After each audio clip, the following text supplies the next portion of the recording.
ఒక్క నిమిషం.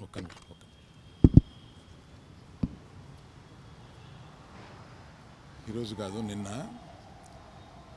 నేను 2017లో ఓ ప్రాపర్టీ కొన్నాను. ఆ ప్రాపర్టీ కొన్నప్పుడు అందులో ఒక మైనర్ వాటాదారుడి భాగం ఉంటే అది నేను కొన్న తర్వాత అతను ఈడీ ప్రాబ్లం ఏదో ఉంది, అతను బ్యాంక్ లోను తీసుకుని అది ఏదో కట్టలేదు, దాని మీద అతనికి ఈడీ ఎంక్వైరీ ఉంది.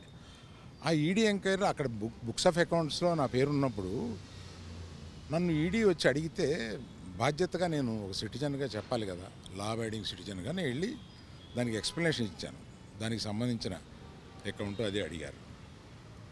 అంతే తప్పితే దీన్ని మీడియాలో ప్రపోర్షనేట్గా కొంచెం పెద్దది చేసి చెప్పటం, వారు ఏదో ఒక ఎంక్వైరీ అడిగారు, నేను వెళ్ళి చెప్పి వచ్చాను. ఇంతకు తప్పితే నేను చెప్పేది ఏమీ లేదు.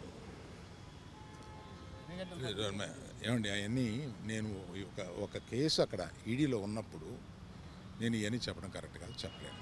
Thank you.